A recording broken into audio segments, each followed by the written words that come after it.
histoire d'amour avec le PSG commence avec une paire de fesses. Celle de Francis Borrelli, emblématique président du club, embrassant la pelouse du Parc des Princes un soir de 1982. Le soir de la première victoire en Coupe de France du Paris Saint-Germain. Depuis, moi, le supporter, j'ai toujours été fidèle, dans les triomphes comme les défaites, admirant tous ces visages et ces exploits qui peuplent les albums de ma jeunesse. Et durant toutes ces années, je me suis demandé d'où venait l'âme de mon club adoré. Pourquoi était-il si singulier, si différent des autres? J'ai cherché et j'ai trouvé. Tout tient à ses premières années. Car la création du PSG, c'est en accéléré un mariage, un divorce, un drame, des coups de poignard, une descente aux enfers et une renaissance. Tout cela en moins de 4 ans. Avouez que cela forge une âme. Tout le PSG d'aujourd'hui est là, dans ses 4 premières années. Club aristo et populo à la fois, bourgeois et prolo, adulé ou détesté, club capital et pourtant toujours en manque de reconnaissance. Tout s'explique par ces premiers temps chaotiques, mais à bien des égards héroïques, ceux d'un club qui a bien failli ne pas exister et qui, près d'un demi-siècle plus tard, doit encore, et plus que tout autre, toujours tout prouver.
La création du PSG, c'est d'abord une décision politique. Et ça, c'est déjà hors norme. À l'aube des années 70, Paris est un vaste chantier. La capitale se modernise. La mairie a notamment entamé la reconstruction du Parc des Princes, détruit pour laisser passer le périphérique. Son ambition, faire du nouveau stade l'un des plus modernes d'Europe. Sa seule exigence, y voir jouer une grande équipe de football. Ce n'est pas si simple. La capitale n'a alors pas de club digne de ce nom. À l'époque, les équipes qui dominent le championnat sont en province, Marseille, Saint-Étienne. Pire, toutes les grandes villes d'Europe, Madrid, Milan, Londres, comptent chacune plusieurs équipes au plus haut niveau. Cette situation exaspère la Fédération française de football et en premier lieu son président, Jacques Georges. Nous estimons que la capitale de la France, qui est sans doute la seule en Europe à ne pas avoir de club professionnel, eh bien, il faut intermédier le plus rapidement possible. L'État, la mairie, la fédération tombent vite d'accord. La décision de créer ex nihilo un nouveau club de foot parisien est prise début 1969. À l'époque, Jacques Ferrand travaille au quotidien L'Équipe. Il est l'un des journalistes sportifs les plus influents du moment. Aujourd'hui, il a 96 ans et se souvient parfaitement de ce projet de grand club. C'est alors que se dessina, dans quelques cerveaux inspirés, le projet d'inventer un nouveau club qui ne s'appuierait pas prioritairement ni sur des installations, ni sur des richesses, ni même sur des dirigeants, mais sur une adhésion, sur une population, sur un élan. Un élan populaire. Le terme n'est pas anodin. La Fédération de football et la mairie de Paris ont en effet besoin de légitimer rapidement la décision politique qu'elles viennent de prendre. Il leur faut donner de la chair à ce qui n'est pour l'instant qu'un choix administratif. La FFF va avoir une idée audacieuse, en appeler directement au peuple en organisant un référendum. C'est la mode en 1969. Vous savez, cette consultation sera matérialisée par un petit bout de papier et qui portera deux questions. Voulez-vous un club de football professionnel? Nous nous sommes permis de répondre et nous avons mis oui. Et une deuxième question, quel nom voulez-vous qu'il porte? Est-ce que vous êtes d'accord pour la création d'une grande équipe de football à Paris? Oui. Oui. Pourquoi? Bon, parce que ça manque, une ville comme Paris, ça manque une grande équipe de football. Vous en avez des grandes à Madrid, vous en avez des grandes en Allemagne, et tout ça. Pour les rencontres à Paris, ce sera bien. Surtout quand il y aura le Parc des Princes qui sera refait. Oui, mais enfin, le football français est en si piteux état que je ne sais pas si ça servira à quelque chose. Enfin, j'ai l'impression qu'il faut remanier un petit peu tout ça. Bah, écoutez, je suis pas contente parce qu'ils ont démoli le Parc des Princes. Ah bon? Eh ben alors, ça, je suis en rage. Moi, j'aime beaucoup le rugby, mais malheureusement, les Canberra-Véro. Non, non, mais je vous parle. Le football. Oui, du football. Ben oui, moi, j'aime bien cette animation, moi, j'aime bien ça. Lancée en février 1969, cette consultation populaire va recueillir plus de 60 000 réponses favorables. Les habitants veulent un grand club pour Paris et lui ont même choisi un nom, le Paris Football Club. Désormais, il faut construire ce club.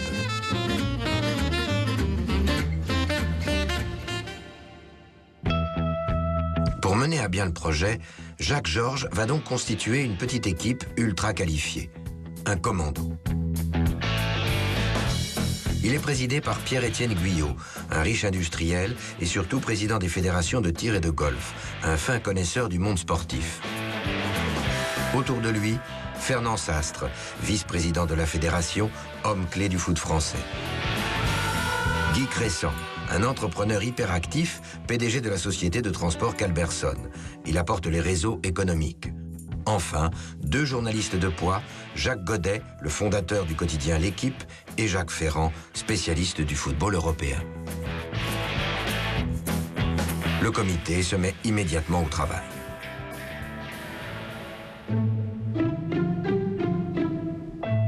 Dès leur première réunion, un souci apparaît. Même adoubé par les Parisiens, le nouveau club de football n'a pour l'instant aucune existence, juste un nom. Vu ses ambitions, il lui faut davantage. Il lui faut une âme. Voilà ce que Pierre-Étienne Guyot et son comité cherchent à lui donner. Mais comment faire?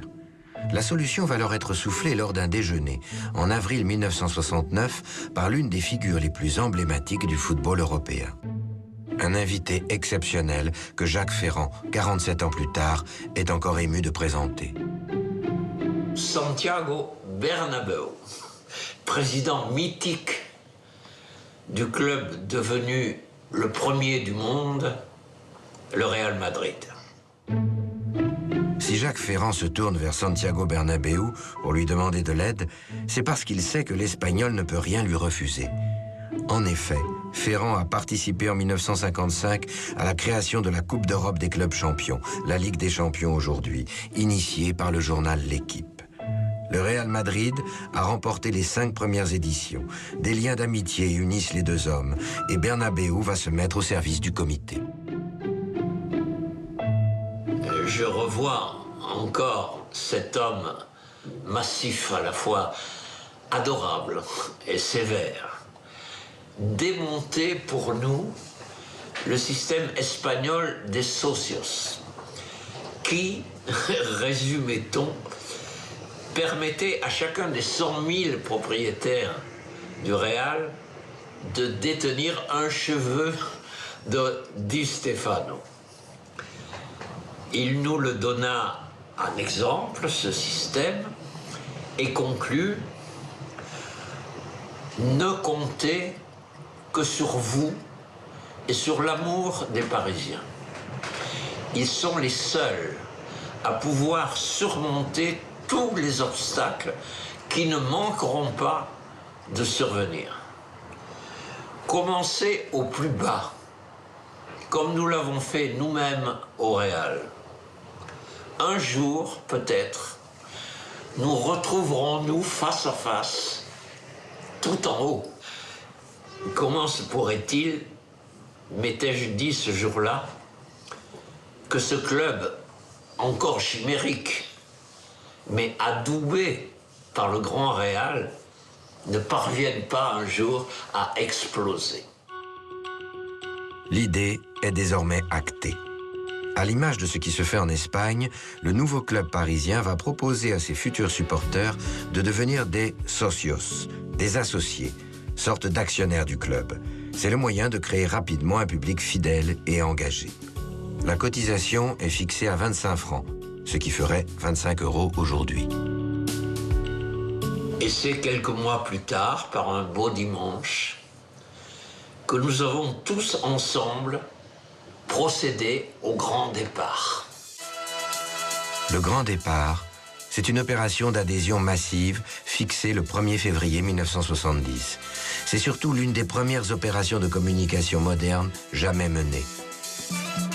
Tout est minutieusement prévu, comme le montre ce document de l'époque.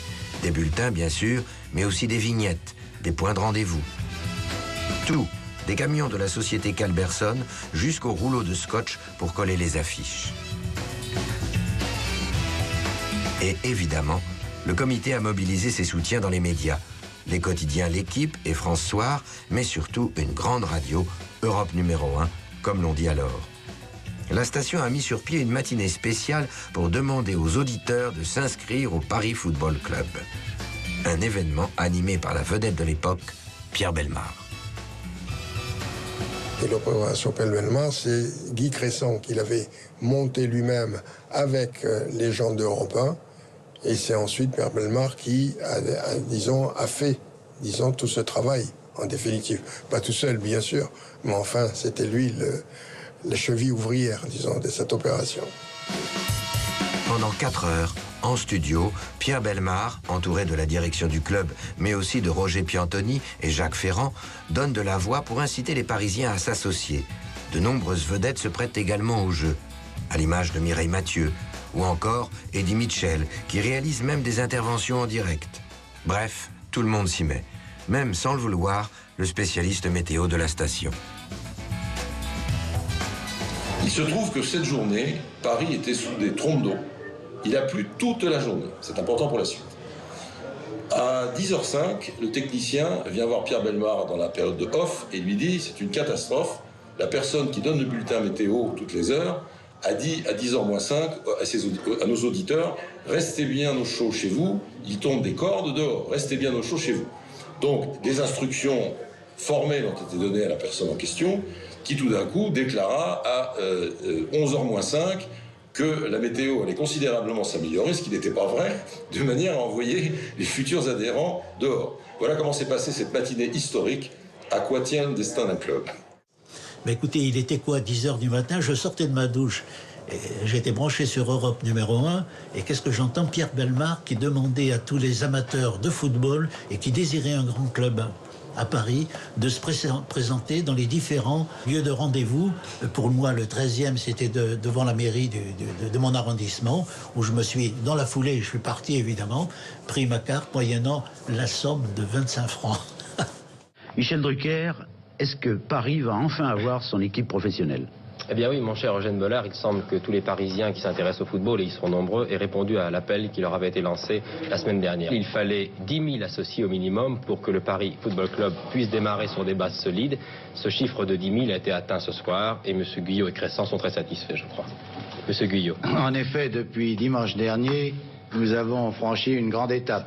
Vous êtes 10 000 et les 10 000 que vous êtes, votre succès a dépassé nos espérances. Bien, alors à l'intention de ceux qui habitent la province, nos amis absents de Paris, et ceux de la grande banlieue que notre organisation imparfaite n'a pas pu toucher, trouveront demain dans l'équipe, dans France Soir, et après-demain dans France Football, oui, trouveront des bulletins.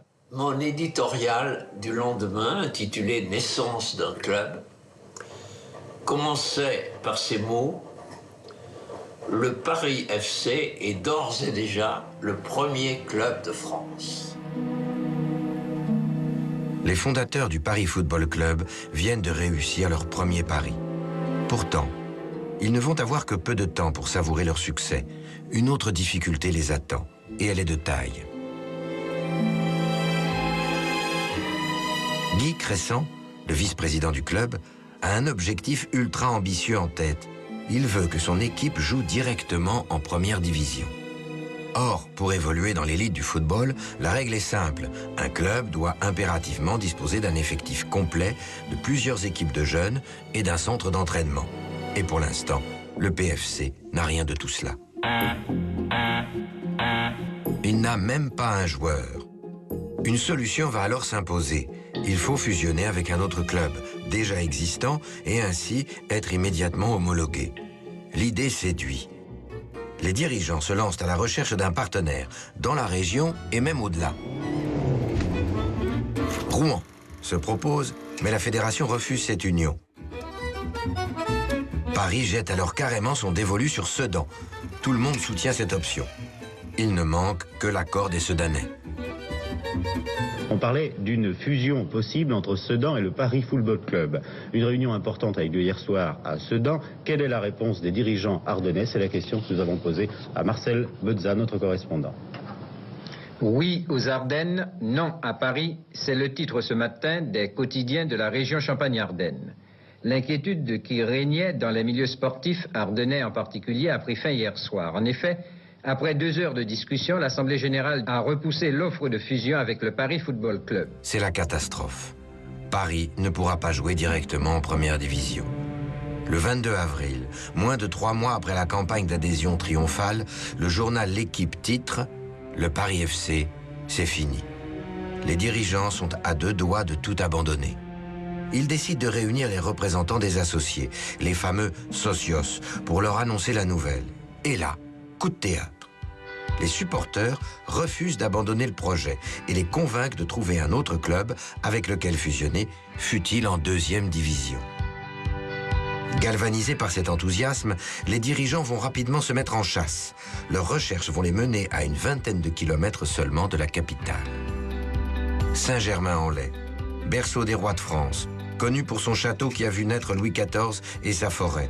La ville a aussi le bon goût d'avoir un club amateur doté d'un stade, d'un centre d'entraînement et d'une équipe d'excellent niveau qui vient d'ailleurs de disputer un quart de finale de Coupe de France contre Marseille. Bref, tout ce qui manque au Paris FC pour exister. À cette époque, Michel Beillet est l'un des membres de l'équipe du Stade Saint-Germanois.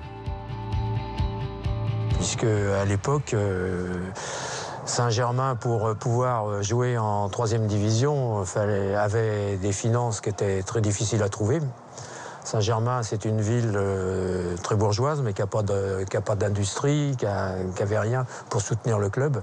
Donc le président Patrel devait trouver du financement pour développer le club et le faire aller encore plus haut, puisque nous jouions en 3e division déjà depuis un certain nombre d'années. Ce rapprochement est d'autant plus naturel qu'Henri Patrel, le président du club de Saint-Germain, est également vice-président de la fédération. Il saisit tout l'intérêt d'une telle union. Et il le fait très vite comprendre à son équipe et à son entraîneur, Pierre Philippon.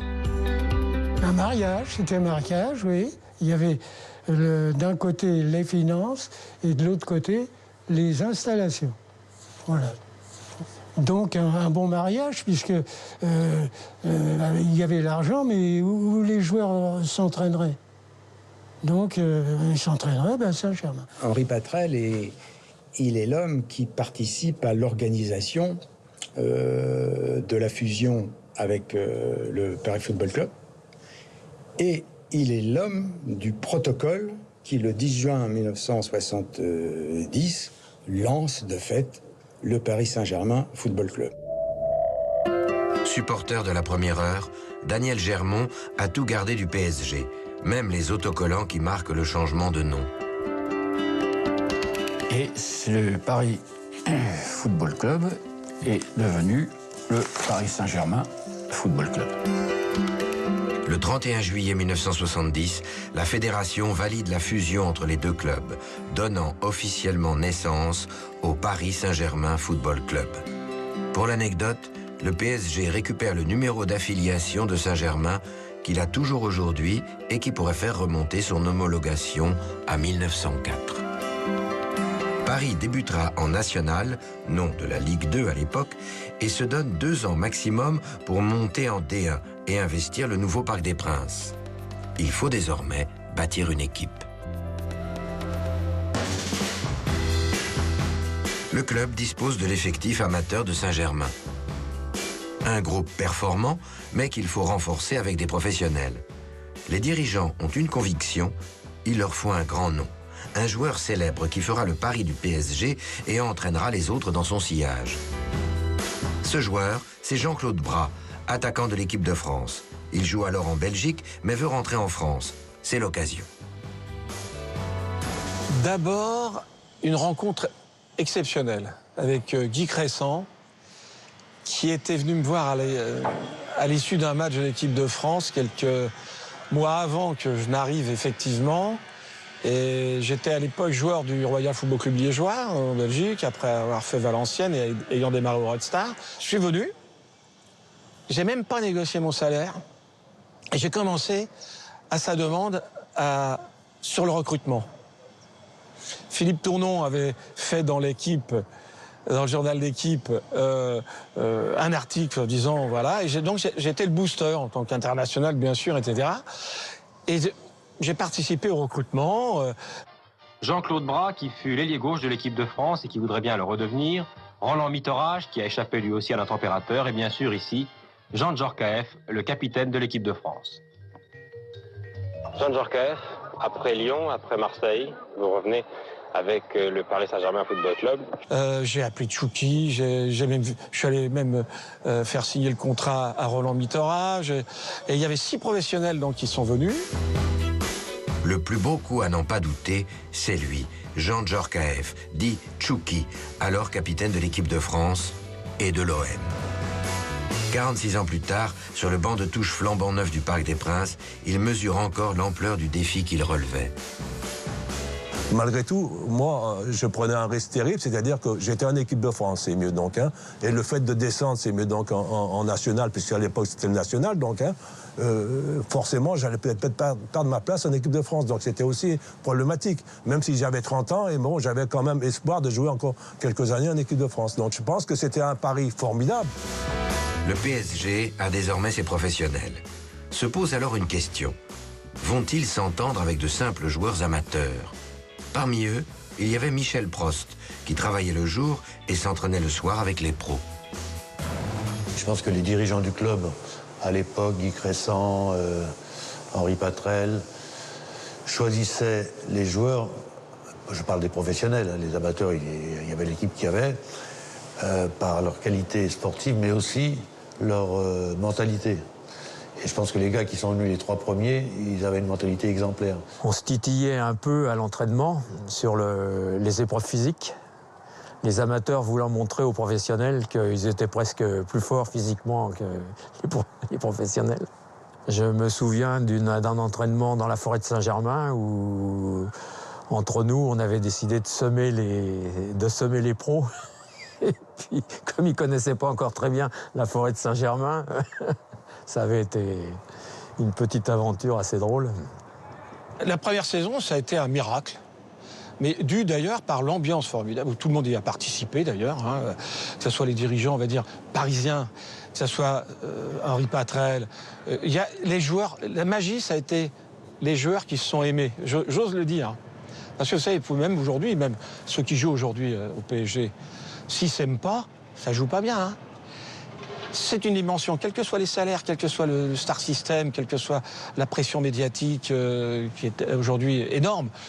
Si les gens ne s'aiment pas, si les joueurs ne s'aiment pas sur un terrain, ça joue moins bien. Le terrain, ça ne trompe pas. Je m'aperçois que même des joueurs professionnels qui ont eu des longues carrières après citent toujours cette année-là, en 2e division. Et donc font toujours référence à l'ambiance et à la réussite du démarrage de ce projet, quoi. Dans un maillot rouge, orné d'un blason intégrant le bateau emblème de la ville de Paris, le PSG est fin prêt à débuter la saison. Il est prévu que les matchs à domicile se jouent en alternance au stade Jean-Bouin, jouxtant le Parc des Princes, et au Camp des Loges à Saint-Germain. Le Paris Saint-Germain, à gauche en maillot sombre, était au complet cet après-midi pour son premier match officiel. Le premier match officiel, commenté par un certain Michel Denisot, et premier but de l'histoire du club, signé Bernard Guignedou. C'était un début de championnat. Il fallait absolument bien démarrer. Et donc c'est un coup franc à 17 mètres, en gros, entre 17 et 20, et puis une frappe tendue. Une égalisation amplement méritée. Le tir de Guignedou a été dévié par un défenseur. Delumeau, excellent jusque-là, est battu. En fin de match, le Stade Poitvin. Et voici des images exceptionnelles. Le premier match filmé en couleur du PSG. Nous sommes au camp des loges. C'est un supporter de la première heure qui tourne avec sa caméra Super 8. Paris reçoit Caen et joue en blanc, car à cette époque, à l'instar des équipes de rugby, c'est le club qui reçoit qui doit changer ses couleurs. On reconnaît les internationaux Jean Djorkaeff et Jean-Claude Bras, mais aussi Michel Prost, Bernard Guignedou et Jean-Louis Brost. À l'image de cette rencontre remportée 2-0, cette première saison est un triomphe pour le PSG. Il atteint son objectif, la montée en D1, en un an seulement. Championnat national, vous savez que le premier de chaque groupe doit monter la saison prochaine en première division. Il reste encore une journée. Nous connaissons 2 des 3 clubs qui accéderont à la première division, Monaco et Paris Saint-Germain. La première année, on monte, vous voyez, donc attendez, c'est quand même formidable. Même si c'était que le national, mais équivalent de la Ligue 2. Mais malgré tout, bon, on a fait comme d'entrée des très bons résultats. Mais donc, Parmi les supporters de la première heure, le chanteur Enrico Macias garde un souvenir ému de la période. Vous imaginez pas la fête que ça a été. PSG en Division 1, c'était quelque chose d'inouï. Une équipe dans l'élite. Un stade ultramoderne, le nouveau parc, bientôt disponible. Guy Crescent se sent pousser des ailes. Il faut que Paris débute la saison 71-72 en faisant un coup retentissant. Celui qui est devenu président du PSG va donc se mettre à échafauder un nouveau plan. C'est une rumeur venue d'Amérique du Sud qui va enflammer les dirigeants parisiens et leur donner une idée folle. Faire venir à Paris un champion du monde, et pas n'importe lequel, le meilleur joueur de la planète. Rien de moins. Un épisode qu'a bien suivi Gérard Ernaud, alors jeune journaliste sportif. Au mois de juin 71, Zacour, un intermédiaire brésilien d'influence et de renom à cette époque, laisse entendre aux dirigeants français que le FC Santos, le club de Pelé, qui se trouve en difficulté financière, entend se séparer de Pelé pour recruter 2 ou 3 grands joueurs brésiliens. L'information laisse tout le monde un petit peu incrédule, et en particulier Guy Crescent. Et puis Guy Crescent, il est assez don quichotesque. Et il se dit qu'il y a quelque chose à tenter, alors que Patrel ne le pense pas du tout. Et il décide de prendre l'avion pour Rio et aller rencontrer les dirigeants de Santos. Et en partant, Guy Crescent aime les mots, et quelquefois les mots un peu grandiloquents. Et il s'en va, et en prenant l'avion, il dit « J'espère ramener une autre tour Eiffel à Paris ». Donc il part au Brésil. En chemin, il a changé de stratégie. La stratégie consistant à acheter Pelé ne semble plus du tout réaliste, elle coûte trop cher. Les premiers chiffres qui ont circulé sur une présence de Pelé à Paris, un salaire de Pelé à Paris, étaient de l'ordre de 1 200 000 francs par année. 1 200 000 francs, c'est beaucoup trop pour Paris. Pourtant, il en faut davantage pour décourager Guy Crescent, qui imagine un montage financier absolument révolutionnaire pour faire quand même venir Pelé, le prêt de joueurs avec redevance. Néanmoins, Crescent se déplace, rencontre les dirigeants de Santos et leur propose un plan en 3 points. Et il s'agit cette fois non plus d'un plan d'achat, mais d'un plan de prêt. Son premier argument auprès des dirigeants de Santos, c'est de dire la valeur sportive et commerciale de Pelé décline, c'est le moment de la céder. Deuxièmement, son idée est de dire la présence de Pelé à Paris entraînera le fait qu'il jouera 60 matchs par année, dont 40 à domicile. Ces 40 matchs à domicile entraîneront la présence de 33 000 spectateurs. Donc le chiffre était précis. Je ne sais pas sur quoi il reposait, certainement sur des études marketing. 33 000 spectateurs à Paris. Il évalue la recette et il propose à l'entité Pelé-Santos de retourner 40% de cette recette. Santos demeurant propriétaire de Pelé et donc lui versant son salaire. Et puis le troisième facteur, c'est un contrat de 3 ans. Donc si vous voulez, il s'agit d'une sorte de location-prêt de Pelé que propose Crescent directement au dirigeant Santos. Et il revient du Brésil très content. Monsieur Guy Crescent, vous arrivez à l'instant de Sao Paulo. Oui. Alors, une question, une seule. Bonne ou mauvaise nouvelle? Je crois que c'est une bonne nouvelle.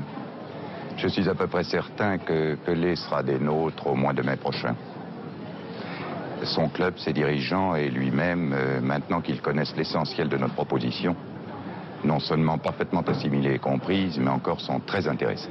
Il demeure des problèmes de forme, en particulier sur les questions de contrat de publicité, mais le problème de fond n'est plus à mettre en cause. Il revient du Brésil très content et presque très sûr de lui. Et ils disent que cette option de location-prêt de Pelé a paru complètement révolutionnaire à mes interlocuteurs. Il n'est pas impossible que Pelé nous rejoigne dès le début de la saison prochaine. On est au mois de juin, le début de la saison prochaine, c'est dans 2 mois. Mais, ajoute-t-il, il est plus probable que nous l'aurons à l'inauguration du nouveau stade du Parc des Princes, c'est-à-dire 8 ou 9 mois après. On a parlé récemment de votre venue en France pour jouer au Paris Saint-Germain. Était-ce sérieux? Effectivement, il y a eu des contacts entre les dirigeants parisiens et moi-même. Ils m'ont invité en cette occasion à porter les couleurs de leur club. Mais mon contrat avec Santos n'était pas terminé et j'ai toujours exprimé le désir d'achever ma carrière à Santos, le seul club que j'ai connu. 1 mois et demi environ après sa visite au Brésil, Pelé fait une déclaration à la télévision brésilienne indiquant qu'il va rester à Santos. Et ce qu'il s'est passé entre-temps ou simultanément avec la visite de Guy Crescent au dirigeant de Santos, c'est une sollicitation venue des États-Unis pour une tournée de Santos extrêmement juteuse aux États-Unis qui va permettre très probablement et très provisoirement de renflouer les caisses de Santos. Donc Pelé ne viendra pas à Paris en 1971, ni en 72, ni jamais d'ailleurs. En revanche, il ira bien aux États-Unis et jouera un certain nombre d'années pour le Cosmos de New York. Cet été-là, les supporters ne verront donc pas Pelé sous le maillot du PSG, mais auront le droit à leur premier hymne, signé par la nouvelle marraine du club, Annie Cordy.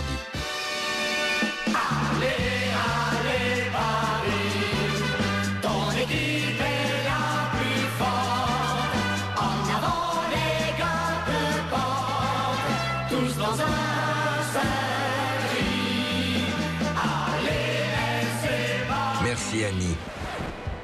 Le moment de se frotter à la première division est donc venu. Le club jouera dans les 2 stades de Saint-Ouen et de Colombes.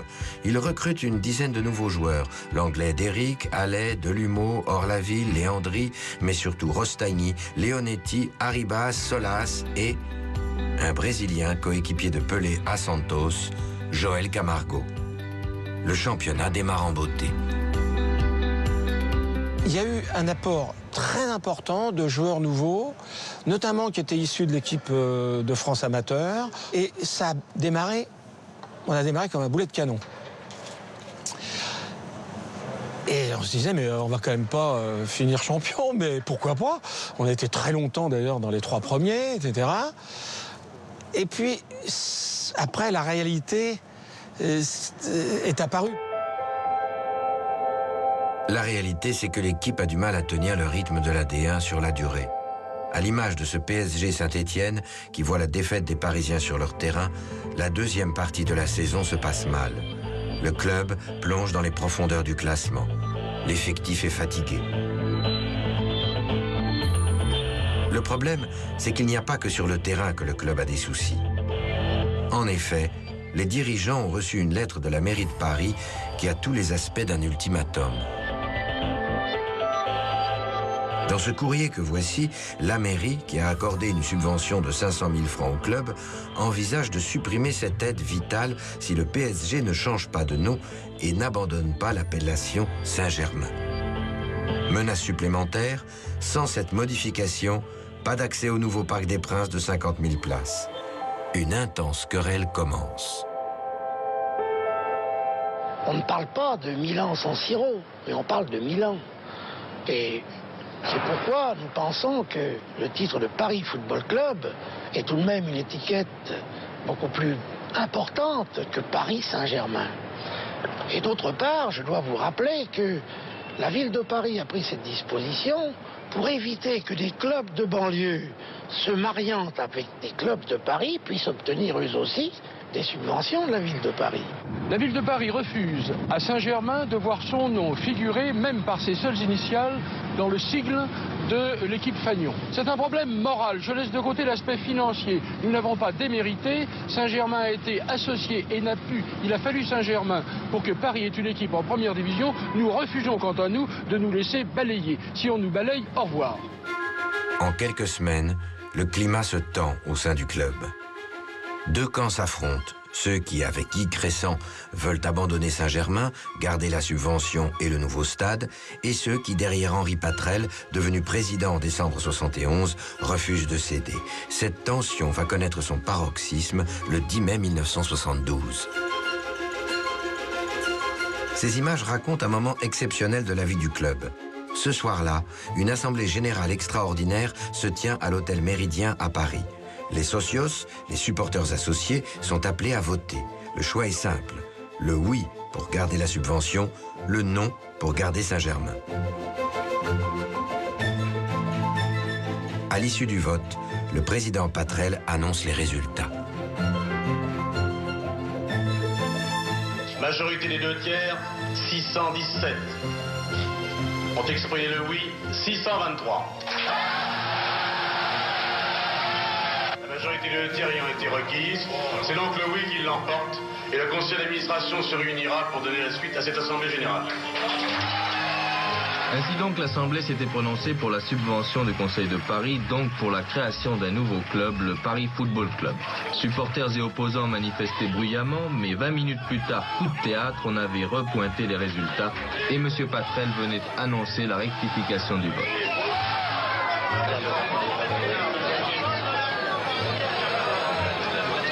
Les 2/3 de 939, ça ne fait pas 617, mais 626.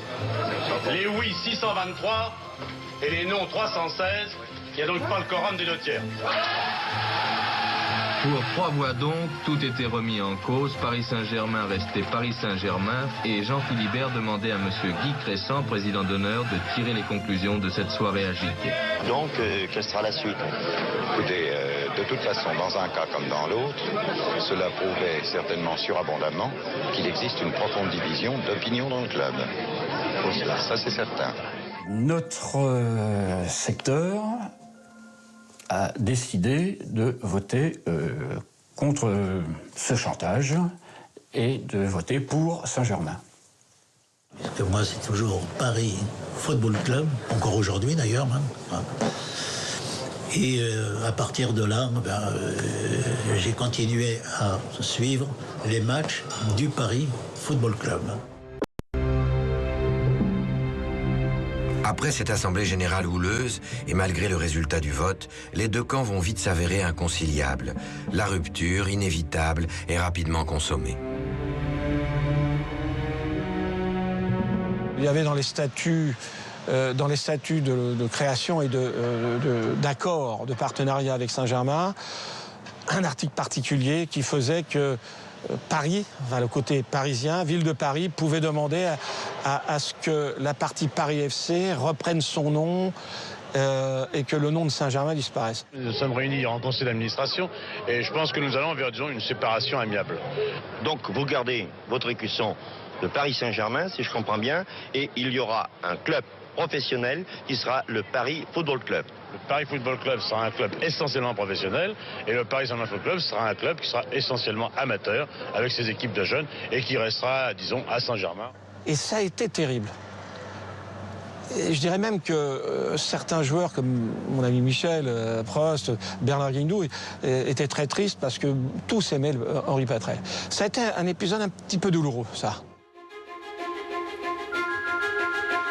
Le 20 juin 1972, c'est le divorce. Le Paris Football Club reprend son nom, garde les joueurs pros et le Parc des Princes. Le PSG retourne à Saint-Germain avec les amateurs. Et au passage, crée un nouveau logo. Signe que le club ne renonce pas à sa dimension parisienne, la Tour Eiffel y surmonte le berceau des rois de France et la fleur de lys, symbole de Saint-Germain-en-Laye. Au départ, nous avons voulu ça. Tout le monde était d'accord. Ça n'a pas été possible. Donc, on a eu ça. Voilà, avec la preuve, avec ces fameux programmes de cette époque. Ensuite, après, il y a eu la scission. Il y a eu ça, PSG, et PFC, de son côté, c'était donc en 1972. Écœuré, Henri Patrel se retire sous sa tente à Saint-Germain, mais, le stade Saint-Germainois reste le Paris Saint-Germain. Il reste le Paris Saint-Germain. Le club garde toujours son siège social à Paris. Le club garde toujours l'usage, s'il le souhaite, du stade Jean-Bouin. C'est-à-dire qu'une porte demeure ouverte à un autre projet qui pourrait naître et qui effectivement va naître. Et là, le président Patrel nous dit, bon, on va quand même continuer, on prend l'entraîneur Vico, qui était un des deux entraîneurs, et puis on va repartir en CFA. Et là, on repart en CFA et sous l'appellation Paris Saint-Germain. C'est donc bien la scission. Donc le Paris Saint-Germain a fait deuxième division, première division, et redescend en CFA. Le PSG retrouve donc la 3e division.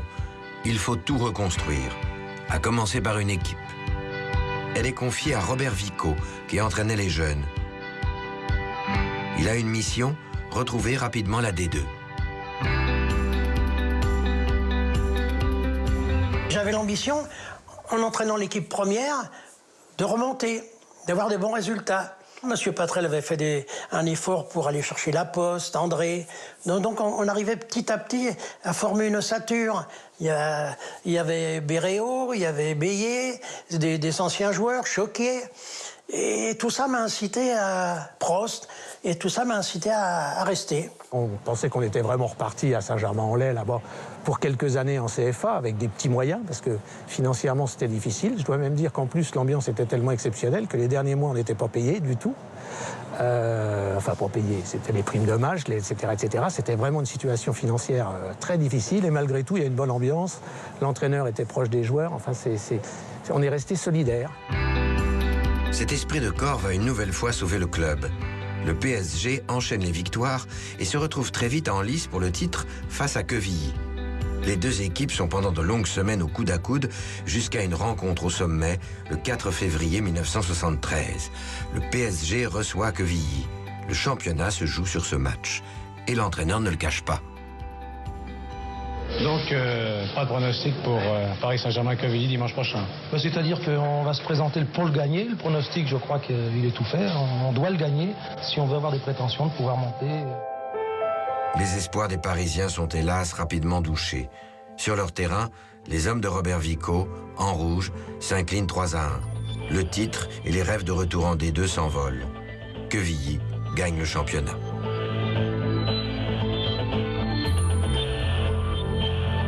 Et pourtant, c'est du côté du PSG que la Providence va pencher. Puis on a eu ce coup de peau, en effet, ce petit signe du destin qui fait que Quevilly refuse la montée. Nouveau rebondissement.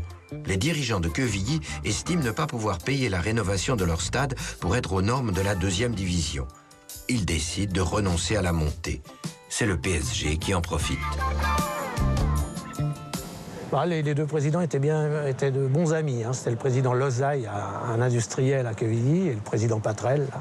Donc je ne dis pas que ça facilitait les choses, pas du tout, mais je pense qu'ils étaient vraiment très proches et que je pense que Lozaï était content que ça soit Patrel qui puisse profiter de la place en Ligue 2, en nationale. Un petit miracle, certes, mais qui va avoir une incidence financière.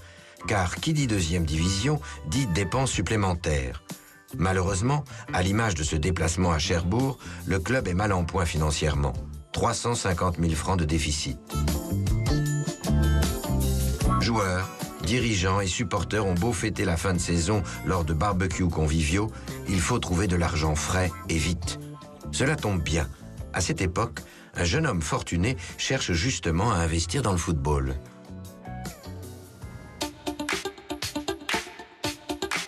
Ah, là, bien sûr, on est loin des terrains de foot. Ici, c'est plutôt podium, mannequin et crépitement de flash. Et cet homme qui s'intéresse au PSG, c'est le couturier Daniel Echter. Il a 35 ans et a révolutionné la mode en créant entre autres le sportswear. Il a beaucoup d'argent, a joué au Racing lorsqu'il était jeune et il veut reprendre un club. Le couturier a déjà approché le PFC et le Red Star, en vain. Un jour, il croise un de ses amis qui lui fait une proposition.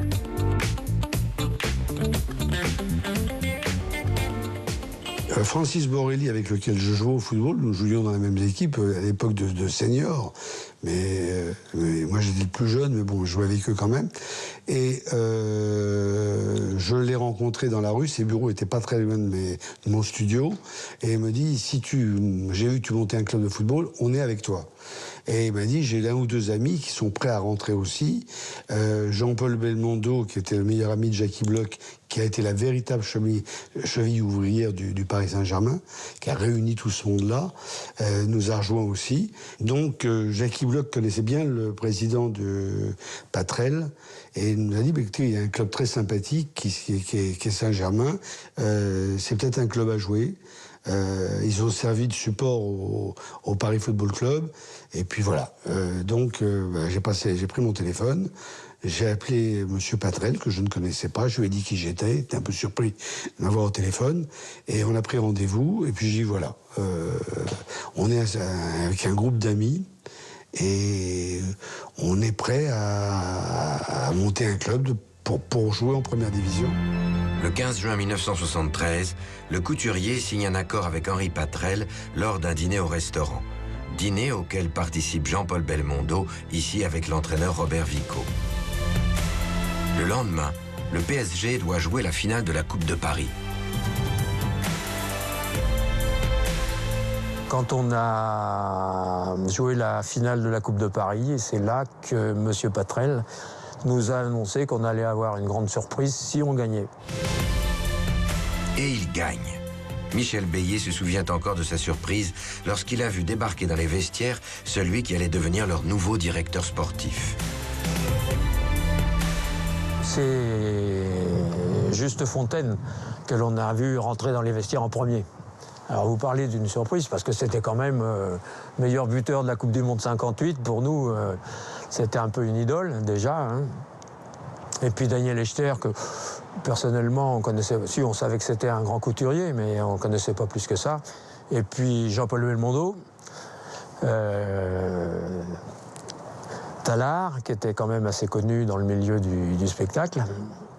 Et puis Borrelli, bien entendu, qui était un homme très sympathique, très vivant. Donc ça a été, oui, ça a été une euphorie extraordinaire. Oui. On voit débarquer Justo Fontaine avec M. Echter, qui viennent nous voir jouer et qui nous font savoir qu'ils sont intéressés par la reprise du club, en accord avec M. Patrel. Donc pour nous, à nouveau, certains, l'aventure va pouvoir recommencer. M. Patrel prend la parole pour nous annoncer pourquoi ces gens-là étaient dans nos vestiaires. Et puis les projets de Daniel Echter. Et Daniel Echter a pris la parole, nous a promis de belles choses, ce qui sont qui sont avérées exactes. Et puis voilà, la deuxième version du Paris Saint-Germain est née ce jour-là pour perdurer. Malgré tout cela, Daniel Echter va mettre du temps avant de se faire pleinement accepter par la population de Saint-Germain, encore traumatisée par l'expérience avortée avec Paris. C'est un petit club amateur qui joue en 3e division et qui a du mal à s'en sortir, comme la plupart des clubs amateurs. C'est difficile. Mais un très bon état d'esprit et